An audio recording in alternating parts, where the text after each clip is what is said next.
expressamente gratidão a Deus, saudando a todos com a paz do Senhor. Amém. Com a gentileza, abramos a nossa Bíblia Sagrada do Antigo Testamento, livro dos Juízes, no seu capítulo de número 6. Eu gostaria de vos narrar 4 versos, os quais estão embasados neste capítulo. Verso de número 4, verso de número 6, verso de número 11 e o verso de número 14. Antigo Testamento, livro dos Juízes, no seu capítulo de número 6, verso de número 4, verso de número 6, verso de número 11 e verso de número 14. Na noite deste dia, uma vez mais, eu gostaria de congratular a maioria com todos que aqui se fazem presentes nessa casa de oração. Obrigado uma vez mais por esta recepção, por excelência. Grato desde já pelos mediadores deste honroso convite, pastora Deise, pastor André, presidentes deste ministério, desta igreja da cidade de Guaratinguetá. Obrigado uma vez mais. Deus abonde bênçãos medidas em nossas vidas, a terra dos viventes. Sem mais delongas, quantos mais encontraram, digam glória a Deus. Glória a Deus. Antigo Testamento, livro dos Juízes, capítulo de número 6, verso de número 4. Contra eles se acampavam, destruindo o produto da terra, até a fronteira de Gaza. Não deixavam em Israel sustento algum, nem ovelhas, nem bois, nem jumentos. Verso de número 6. Assim Israel ficou muito debilitado com a presença dos midianitas. Então os filhos de Israel clamavam ao Senhor. Verso de número 11. Então veio o anjo do Senhor e se assentou debaixo do carvalho que está em Ofla, que pertencia a Joás, o Abezerita. Gideão, seu filho, estava malhando o trigo no lagar para o pôr a salvo dos midianitas. Verso de número 14. Então se virou o Senhor para Gideão e disse: vai nessa tua força e livra Israel das mãos dos midianitas. Porventura não te enviei eu? Amém, igreja? Amém. Tomai vossos assentos com a gentileza na noite deste dia.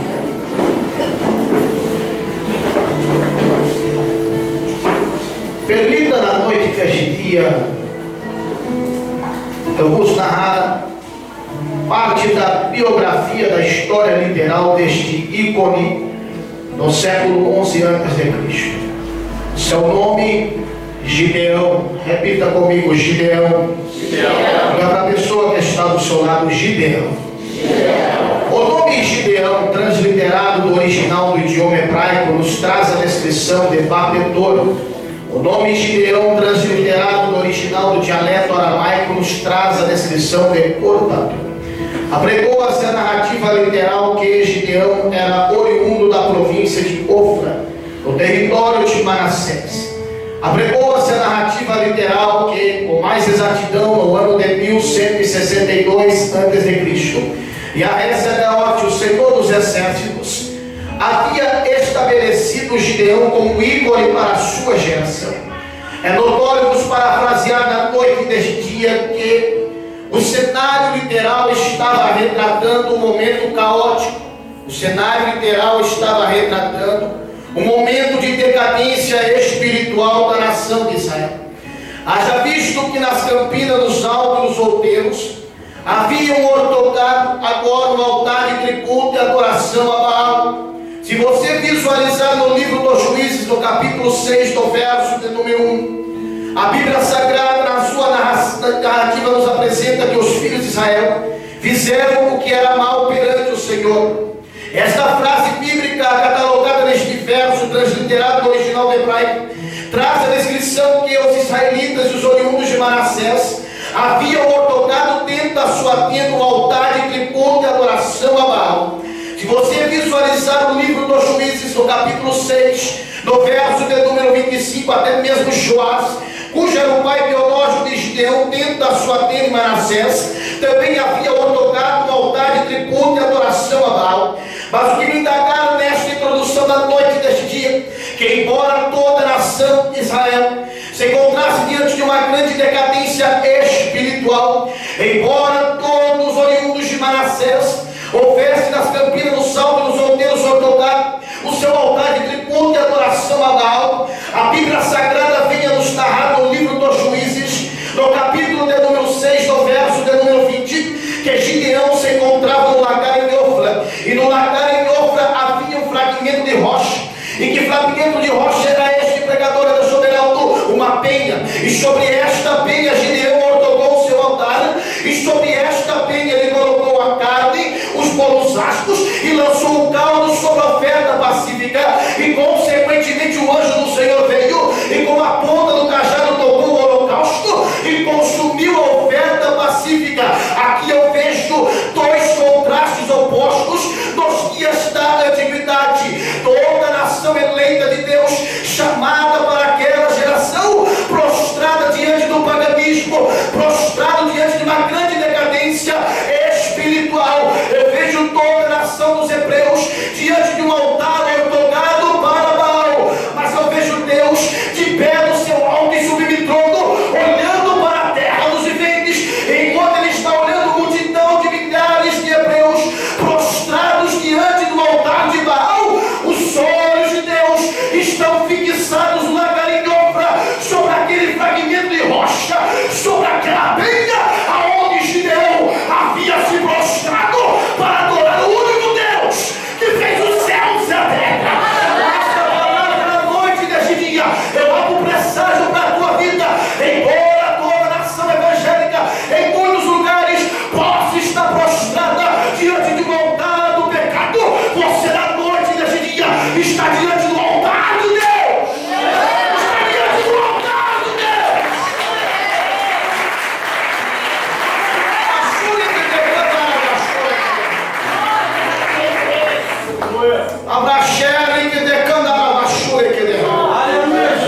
Primeiro fato literal da introdução: os chamados daquela geração estavam prostrados diante do altar de Baal, porém um escolhido estava prostrado diante do altar de Deus. Eu posso na noite deste dia conjecturar esta palavra para a tua vida, enquanto uma nação evangélica, em toda a nação brasileira, muitos e milhares neste momento possam estar prostrados diante do altar do adversário.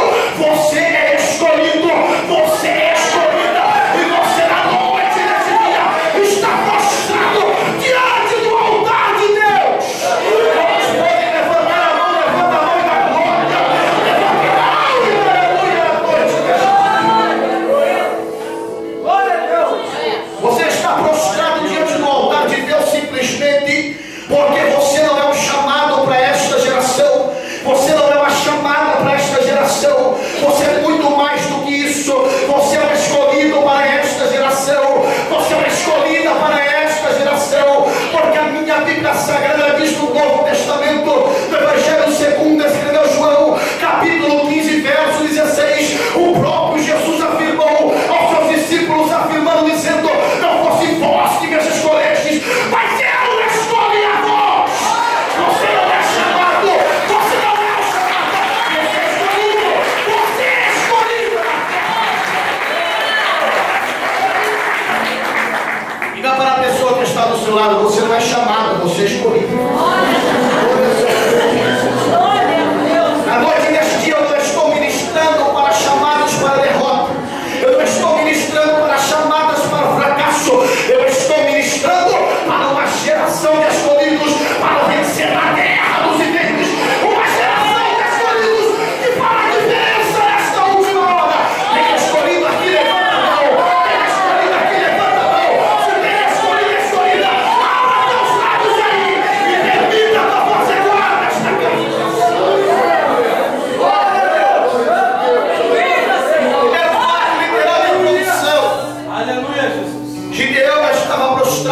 do altar tributado a Deus. Segundo o fato literal da introdução, Gideão não era um chamado para a sua geração. Gideão era muito mais do que isso. Gideão era um escolhido para a sua geração. Com essa palavra eu abro o presságio da tua vida na noite deste dia. Se você está prostrado diante do altar de Deus, e se você é um escolhido, uma escolhida de Deus, se prepara, porque sobre o teu altar a glória de Deus se manifestará. Sobre o teu altar hoje tem unção, tem graça, tem poder, tem autoridade, tem a manifestação do sobrenatural. Se você crê, levanta a mão da glória, levanta a mão e dá aleluia.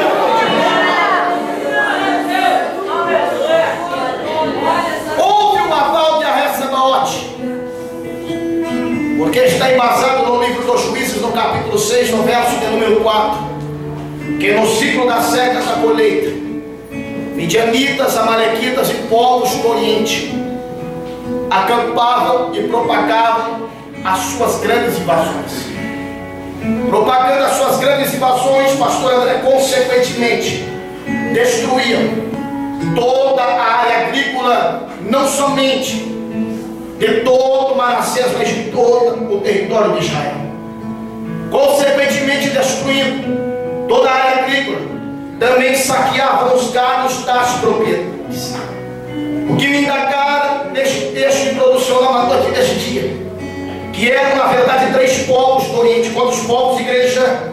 3. Quantos povos, igreja? 3. Midianitas, amalequitas e povos do Oriente. Permita na noite deste dia, um espaço curto e breve, parafrasear características de cultura e etnia desses 3 povos. Primeiro, midianitas, uma tribo nômades habilitados para grandes invasões. Segundo, amalequitas, oriundos da planície de Negueb, habitavam no sul da Palestina. Estes eram habilitados para destruir toda a atividade agrícola dos seus opositores. Terceiro, povos do Oriente, na verdade eram beduínos primitivos que habitavam no deserto da Síria. Estes eram habilitados, qualificados para saquear todos os gados, sequestrar todos os gados das propriedades. É notório nos parafrasear na noite deste dia acerca das 3 potências embasadas nesse texto, acerca das 3 potências vinculadas a esses 3 povos nos dias da antiguidade, porque os filhos de Israel fizeram o que era mal perante o Senhor e consequentemente almejaram o aval de Deus para promover as suas invasões, as suas destruições e os seus saques. Mas isso está no hebraico conjecturado em relação, pastor André, pastora Deise, a um motivo. Diga para a pessoa que está ao seu lado: houve um motivo. Este motivo está embasado no livro dos Juízes, no capítulo 6, no verso de número 1. Então os filhos de Israel fizeram o que era mal diante do Senhor. Como narrei a princípio da introdução, nas campinas do salmo, nos outeiros e até mesmo dentro das tendas, tocaram um altar de tributo e adoração a Baal. É notório nos parafrasear na noite deste dia que aonde havia um altar ortogado para Baal, Midianita entrou, Amalequita entrou, povos do Oriente entraram. E aonde Midianita entrou, aonde Amalequita entrou, aonde povos do Oriente entraram, tudo foi saqueado, tudo foi destruído, tudo foi sequestrado. Mas a Bíblia Sagrada nos mostra o contraste oposto. Gideão estava no lagar em Ofra, e no lagar em Ofra, na sua narrativa literal, não retrata o cenário de invasão, nem de destruição, e de nem saque. Sabe por quê? Porque aonde Gideão estava, não havia altar para Baal, somente havia altar de tributo e adoração a Deus.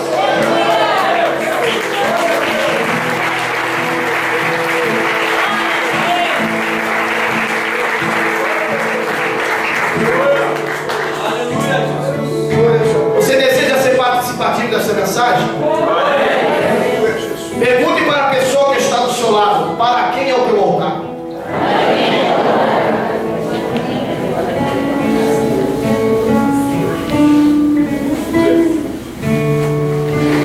Para quem é o teu altar? O teu altar foi ortogado para Baal, ou o teu altar foi ortogado para Deus?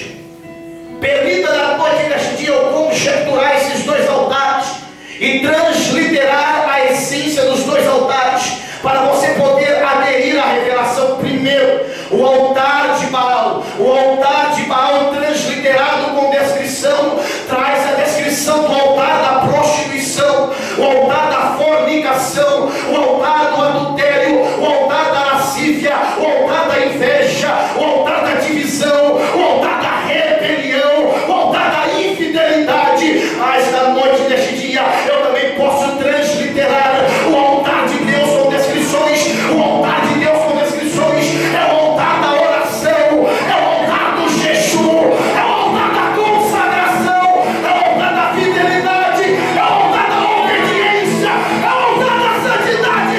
Para quem é o teu altar na noite desse dia? Se o teu altar é para Deus com gentileza, joga para os céus aí da glória, joga para os céus aí da glória.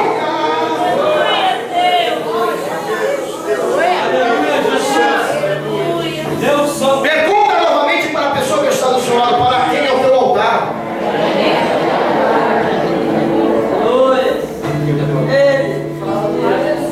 É notório que aonde havia altar para Baal, Midianita entrou, Amalequita entrou, povos do Oriente entraram, mas Lagar e Ofra, aonde Gideão estava, sobre o fragmento de rocha, penha, altar ortogado para Deus.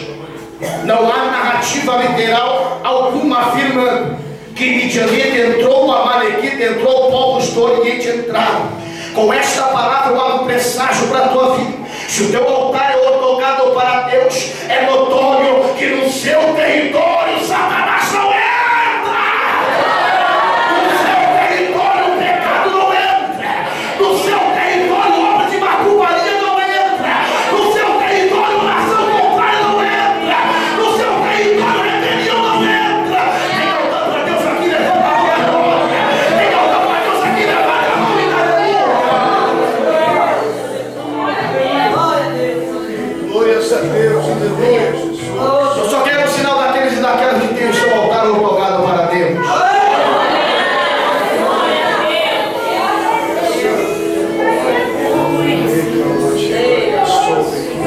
Pregador Anderson Beraldo, estou vivenciando um momento de decadência espiritual.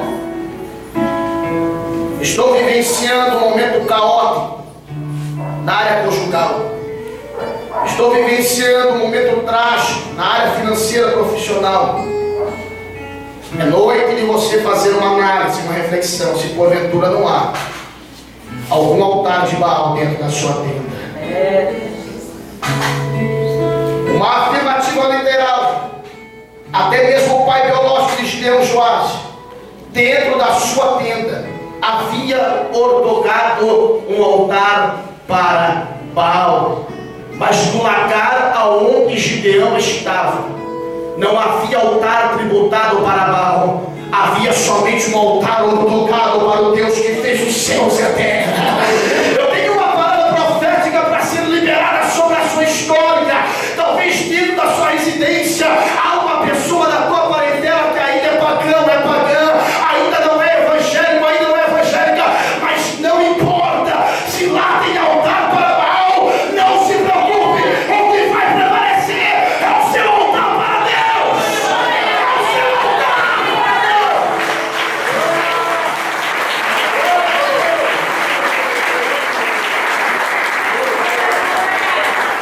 Porque até mesmo dentro da tenda de Joás e Manassés, mais avante no texto literal, o altar de Baal foi destronado. Eu tenho uma palavra profética para a tua vida na noite deste dia. Se dentro da tenda da tua parentela tem um altar para Baal, não se preocupe, este altar vai ser destronado, vai ser destruído, vai ser abatido. É o teu altar que vai prevalecer, é o teu altar que vai prevalecer. Tem altar para Deus aí, dá mais um glória, mais um aleluia. Vira para a pessoa que está do seu lado aí, diga para ele, para ela: não importa, meu altar é para Deus. No altar para Deus desce unção, no altar para Deus desce graça, no altar para Deus desce autoridade. No altar para Deus, Satanás não prevalece. No altar para Deus, a enfermidade cai por terra. No altar para Deus, a glória de Deus se manifesta. Tem sobrenatural no altar de crente hoje. No teu altar haverá o sobrenatural de Deus. Consequência geral: medianitas, amalequitas e povos do Oriente propagavam as suas invasões, destruindo o produto da terra. Repita comigo: o produto. Você verá no livro dos Juízes, no capítulo 6, no verso de número 4, que medianitas, amalequitas e povos do Oriente atingiam toda a atividade agrícola. Primeiro, o âmbito da agricultura. Segundo, o âmbito da pecuária. Primeiro, o âmbito da agricultura, destruindo o produto da terra. Segundo, o âmbito da pecuária, saqueando, sequestrando os gados das propriedades. Mas eu queria mostrar acerca do primeiro âmbito, o âmbito da agricultura. Destruíam todo o produto da terra. Que produto da terra era este? O pregador era soberano. No século 11 a.C., os hebreus oriundos de Manassés eram especialistas na extração e na fabricação do trigo. Diga para a pessoa que está ao seu lado: o trigo. Permita eu cativar a tua atenção agora para uma grande revelação. Quando midianitas, amalequitas e povos do Oriente propagavam as suas invasões, muito mais do que destruir a plantação e destruir o produto, na verdade estavam destruindo o trigo. E é notório nos narrar a noite deste dia que desde os primórdios, dos primeiros séculos até o século atual, o principal componente a qual se é extraído o trigo, se era e se é útil para se fabricar o pão. Diga para a pessoa que está do seu lado: o pão. No século 11 a.C., o pão era considerado como o principal alimento sólido na mesa dos israelitas. É notório nos narrar na noite deste dia que o sistema orgânico e fisiológico do ser humano, primeiro, tem abstinência de líquido este, água potável. Segundo, tem abstinência de alimento sólido. Este alimento sólido era o pão, e é o pão. Ou seja, o sistema orgânico e fisiológico de cada israelita nos dias da antiguidade precisava de água potável e precisava. Então veja a estratégia dos opositores: muito mais do que se acamparam, muito mais do que invadir, muito mais do que destruir, muito mais do que devastar toda a plantação de trigo. Impossibilitava agora a extração do componente. Não havendo o componente, impossibilitava a fabricação do pão. Não havendo o pão, não haveria alimento. Não havendo alimento, haveria uma grande mortandade entre os hebreus, principalmente os oriundos de Manassés. Primeiro idosos e crianças, qual tem baixa imunidade no organismo, e depois os demais adultos. Veja a estratégia de Satanás e seus principados e potestades, simplesmente tirando o pão da mão dos escolhidos de Deus. Veja a estratégia de midianitas, amalequitas e povos do Oriente: acampar, invadir, destruir o produto, destronar a plantação de trigo, tirar o componente e não se fabricar mais o pão. Abra a tua Bíblia no Novo Testamento. Evangelho segundo escreveu João, capítulo 6, verso 35. Tu vai aderir aqui a uma grande revelação.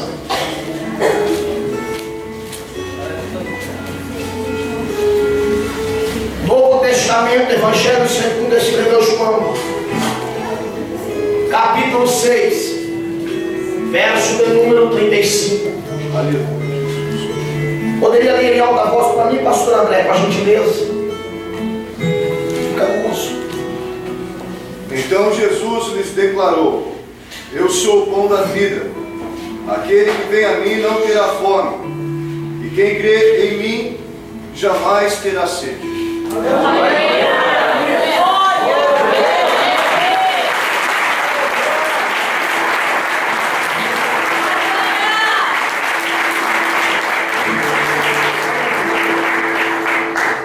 Para a pessoa que está do seu lado: Jesus é o pão. Primeiro os opositores se acamparam, depois propagaram as invasões, consequentemente destruíam o produto da terra. O produto era o trigo, o produto era o trigo. de se extrair o componente, se extrair o... Não se extraindo o componente, não se fabricava o... Não se fabricava o... Quem é o pão?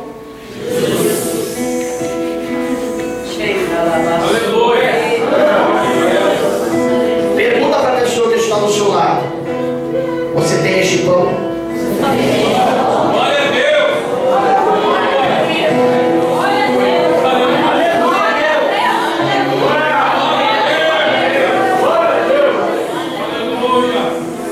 Não é o tema ainda, é uma frase profética.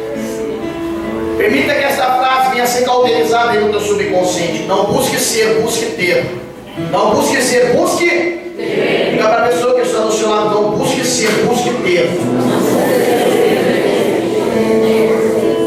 Uma reflexão breve, pastor André, pastora Deise. A nossa geração, cuja é catalogada geração do arrebatamento, tem uma sua preocupação primeiro em ser pregador famoso, ser cantor evidenciado, ser profeta aplaudido pelas profecias, ser obreiro reconhecido pelos atos ministeriais. Hoje a nossa geração tem uma suma preocupação em buscar ser, para ter palmas, para ser ovacionado, para ter glamour, para ter status. Mas o foco com primazia é não buscar ser, mas buscar ter o verdadeiro pão da vida, cujo é Jesus Cristo.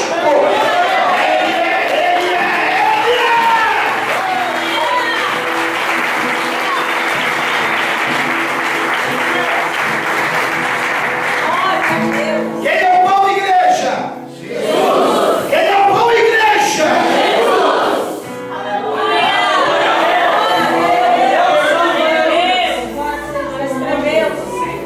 Dois cenários literais retratando duas situações opostas.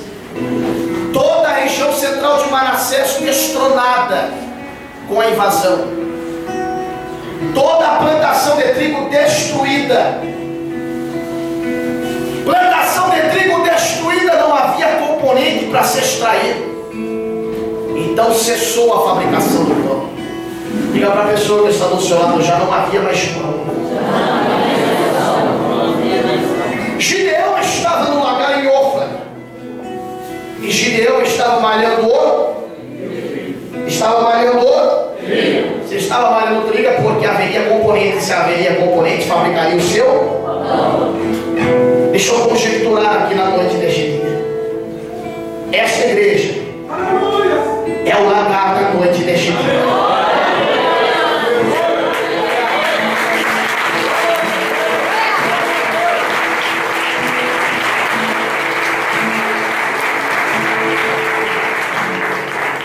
Muitos podem desprezar, muitos podem caluniar, muitos podem proferir mentiras. Só que tem algo neste lagar: tem abundância de pão, tem abundância de pão. Aleluia. Eu creio em Jesus.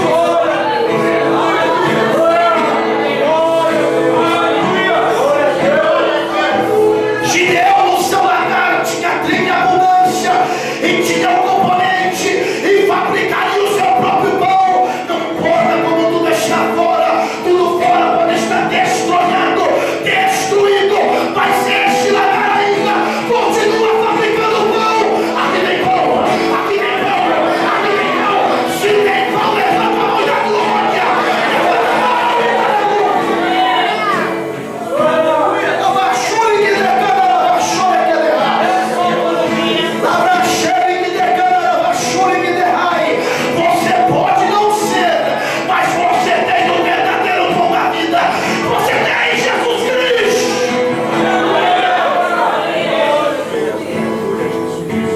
Eu tenho percorrido todo este território nacional,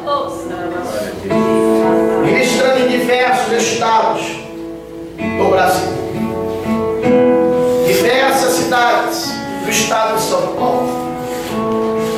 E o que eu tenho vivenciado espiritualmente, ministerialmente visualizado, que há uma geração como a geração de Manassés, Uma geração que está destronada, está destruída dentro do seu território pela ausência do pão. Tem muito pregador que prega, mas não tem o pão. Tem muita cantora que canta, mas não tem o pão. Tem muito profeta que profetiza palavras de procedência humana, mas não tem o pão. Tem muito pastor presidente que preside, mas não tem o pão. Tem muito obreiro que dirige congregação, mas não tem o pão. Tem muito músico que toca instrumento, mas não tem o pão. Mas na noite deste dia, você é um privilegiado.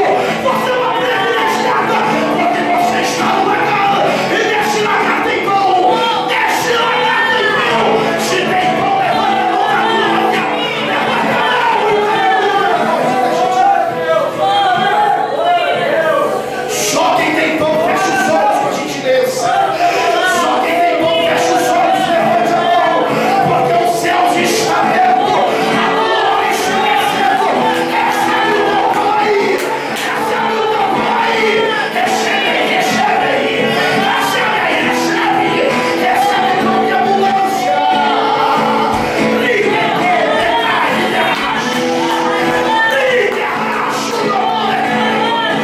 Recebe pão profeta. Recebe pão profetista. Recebe pão músico. Recebe pão levita. Recebe pão obreiro. Recebe pão pregador. Recebe,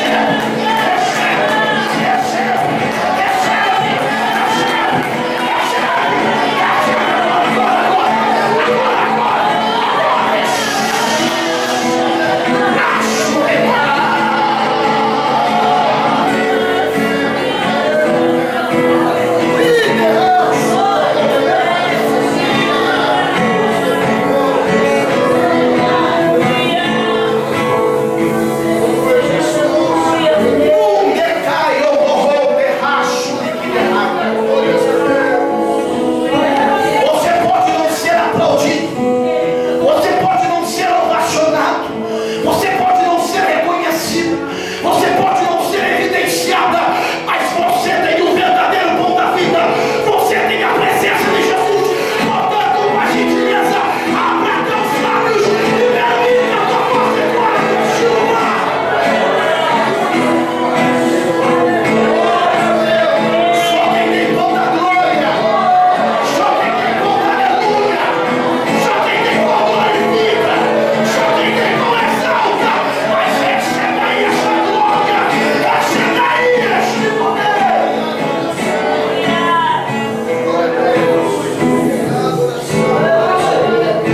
Tem como a igreja?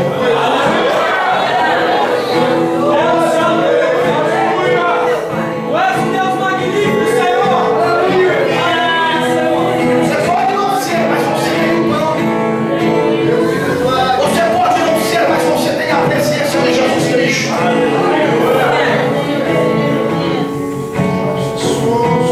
Dois cenários retratando duas situações opostas.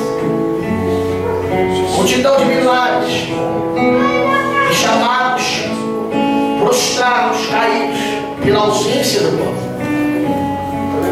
Gideão solido no lagar em outro. A princípio. Solido. A princípio. Mas contudo, fabricando o seu pão. Em tempos caóticos, em tempos drásticos, em tempos de calamidade social, Gideão, onde ele estava, tinha o seu próprio pão.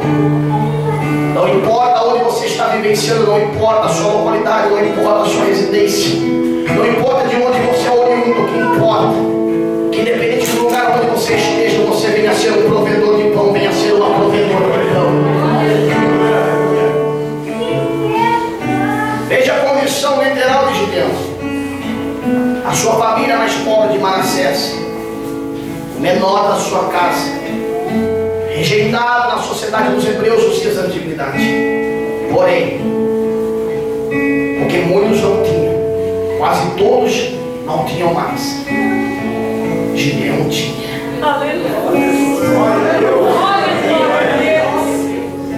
Diga para a pessoa que está do seu lado profetizando, o que quase todos não têm.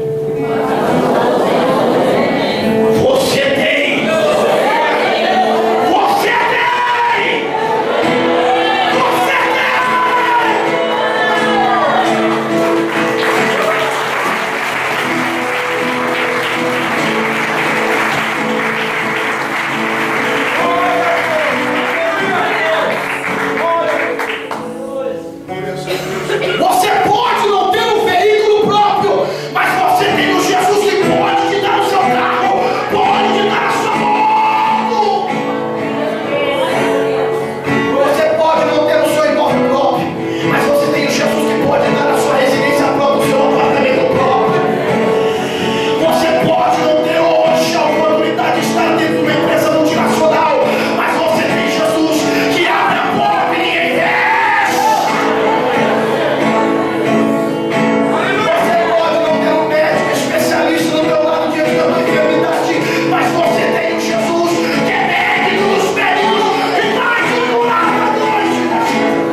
coisas mais que o tema desta mensagem causa mais impacto que qualquer tema de filme de Hollywood. O tema da mensagem da noite deste dia é: esquecido pelos homens, mas lembrados por Deus.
Mas no lagar a narrativa afirma.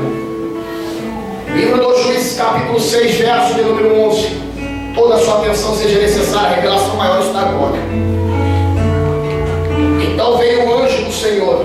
Então veio o anjo do Senhor. Veio o anjo do Senhor. Anjo do Senhor. Cada pessoa que está do seu lado, o anjo do Senhor. Se assentou debaixo do carvalho. A princípio não se apresentou. Mas esta frase, anjo do Senhor, está catalogada a uma pessoa. Primeiro, a palavra anjo. Se puder projetar aqui no reto, projetou para mim 6:11, obrigado, muito obrigado. Aqui essa descrição está com a letra A minúscula, mas você na sua Bíblia Sagrada, você verá. Pode deixar, Barulho, pode deixar, fica na liberdade. Se você visualizar na tua Bíblia Sagrada aberta, livro dos Juízes, capítulo 6, verso de número 11. Primeiro, a palavra anjo tem a conotação da sua letra inicial derivada com a letra A maiúsculo. Todas as vezes que no Antigo Testamento você visualizar o verso bíblico com a palavra anjo, porém, com a conotação da sua letra inicial derivada com a letra A minúsculo, A minúsculo traz a descrição de uma autoridade celestial limitada. E o que é uma autoridade celestial limitada? É anjo querubim, anjo serafim, anjo arcanjo, nome próprio Miguel, anjo mensageiro, nome próprio Gabriel. Mas todas as vezes que você visualizar a palavra anjo com a conotação da sua letra inicial derivada com a letra A maiúsculo, traz a descrição de uma teofania. Repita comigo, teofania. Teofania representa a transliteração de uma pessoa da Trindade no Antigo Testamento, segundo a palavra Senhor. Você verá que no livro dos Juízes, capítulo 6, verso de número 11, a palavra Senhor tem a conotação da sua letra inicial derivada com a letra S maiúsculo. Todas as vezes que no Antigo Testamento você visualizar a palavra Senhor, porém, com a conotação da sua letra inicial derivada com a letra S minúsculo, traz a descrição de uma autoridade humana limitada, em que a autoridade humana limitada é esta pregadora da Soberano, reis humanos, príncipes humanos, governadores humanos, lideranças humanas. Mas todas as vezes que você visualizar a palavra Senhor com a letra S maiúsculo, no Antigo Testamento só tem um, e é o teu Deus, é o teu Deus.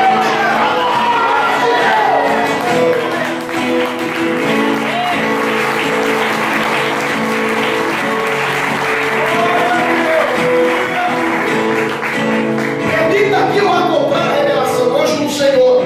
Repita comigo, anjo do Senhor. Anjo do Senhor está transliterado na teofania.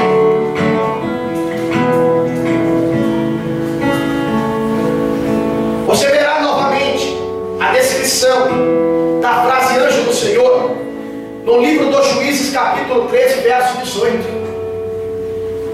O anjo do Senhor visitou Manoá, cujo aquele seria o pai biológico de Sansão, narrou a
filhoso, conselheiro, Deus forte, príncipe da paz, Pai da eternidade. Quem é a igreja? Quem é a igreja? Quem é a igreja? É Jesus, é Jesus, é Jesus.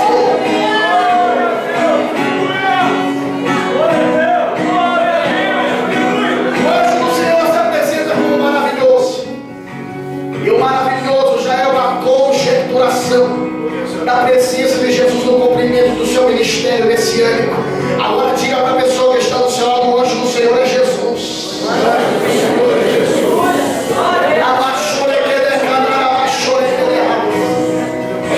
Aonde o anjo do Senhor estava? No lagar. Aonde o anjo do Senhor estava? Aonde? Aonde o lagar conjectura para a noite deste dia? O lagar é aqui, e se o lagar é aqui, o anjo do Senhor está aqui para que na vitória. O anjo do Senhor está aqui para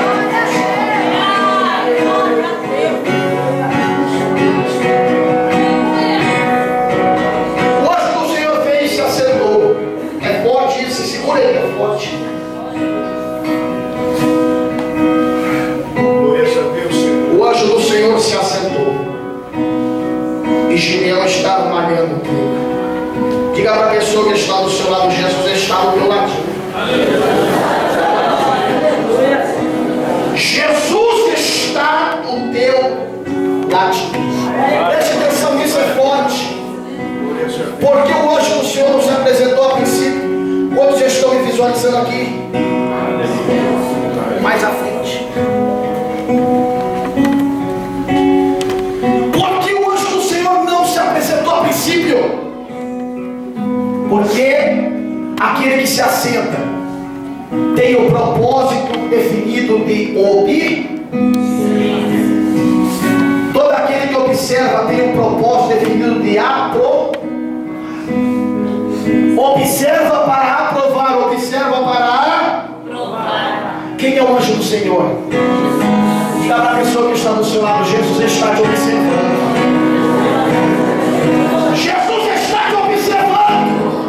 Jesus está te observando. Se você pode levantar a mão, levante na glória.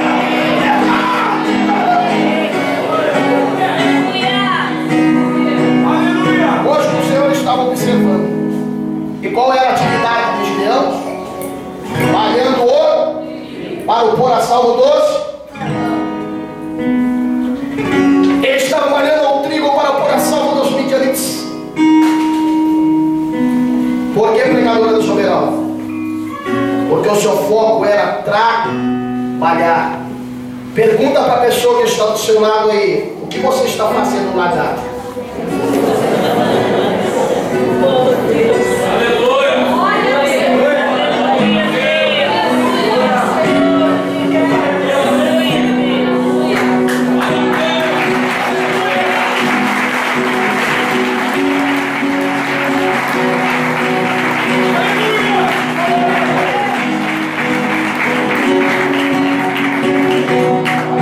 Diga para a pessoa que está do seu lado aí: é humildade da minha parte, mas diga para a pessoa que está do seu lado: o pregador só prega revelação.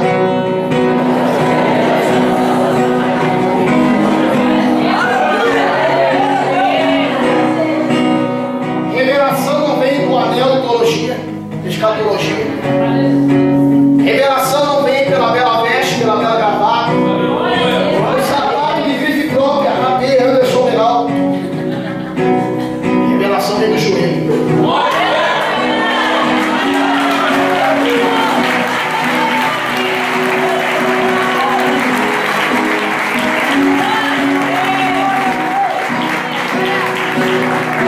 Qual é a tua atividade no lagar? Já pega o cinto aí que o bagulho de Jeová vai descer só um pouquinho. Você está trabalhando ou está dividindo?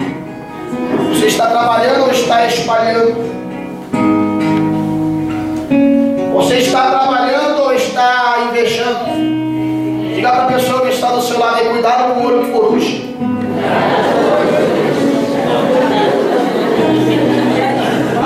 Você está trabalhando ou está pensando em desistir?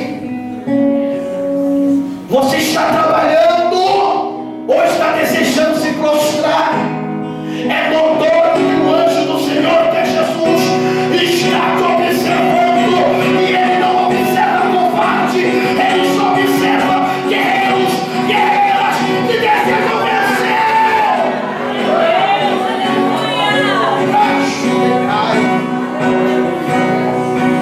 Ele está te observando para te aprovar. Todo aquele que aprova, sempre aprova para algo melhor e para algo maior. Levanta a tua mão direita, eu quero profetizar sobre a tua vida. O anjo do Senhor, que é Jesus, está neste lugar da noite, neste dia. Ele estava te observando e agora ele está te aprovando para algo melhor, para algo maior. Se você crê, deixa a mão, chora na cima da glória, chora na cima, aleluia. Recebe o melhor aí, recebe o maior aí, recebe, recebe, recebe. É hoje, é hoje, é hoje, é hoje, é noite.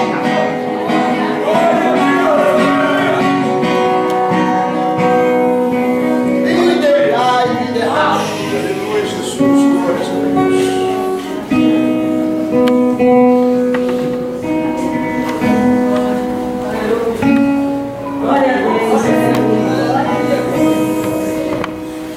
Diga para a pessoa que está do seu lado: o anjo do Senhor, que é Jesus, está neste lugar.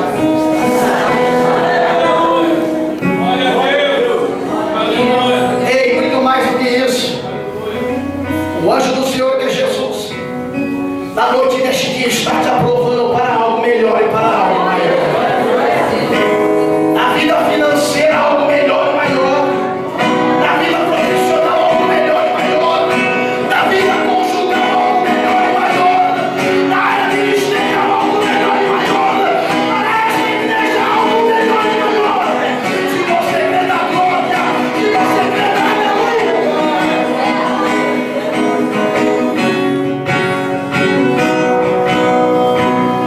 Somente aqueles que foram aprovados dá mais um glória, mais um aleluia.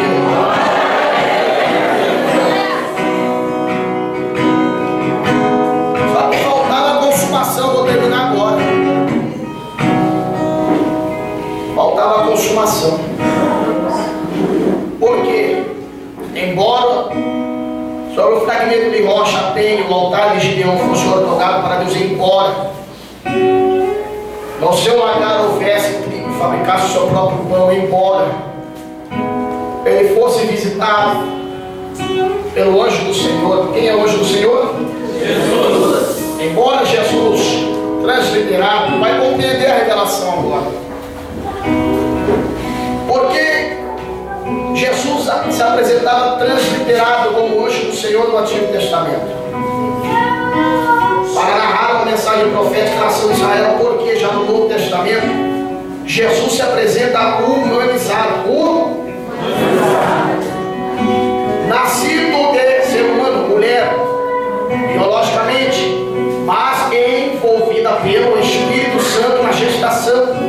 Jesus nasceu humanizado, cumpriu o ministério messiânico humanizado, foi sentenciado humanizado, foi levado ao Gólgota humanizado, foi crucificado no madeiro humanizado, morreu humanizado, mas ressuscitou ao terceiro dia humanizado.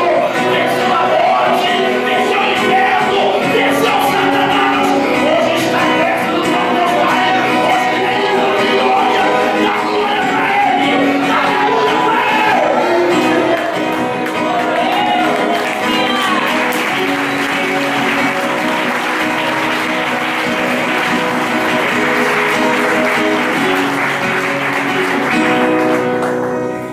No Novo Testamento Jesus se apresenta humanizado.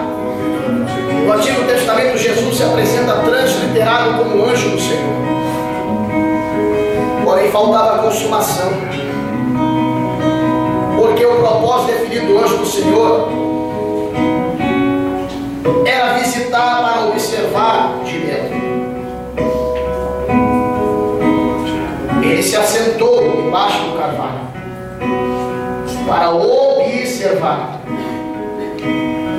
com o propósito definido de após observar, aprovar Gideão.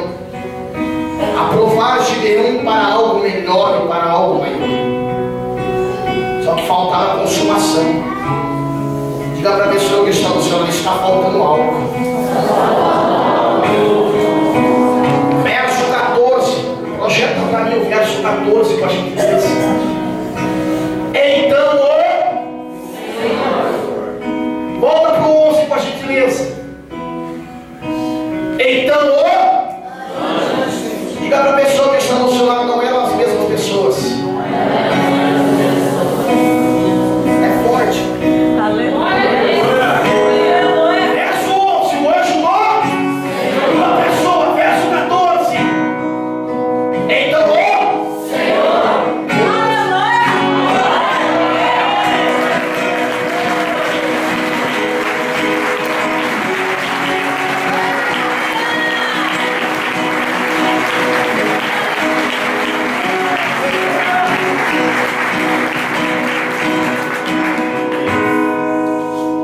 o anjo do Senhor é Jesus. Verso 14. Senhor de S maiúsculo. Só tem um. E é o meu Deus, o seu Deus.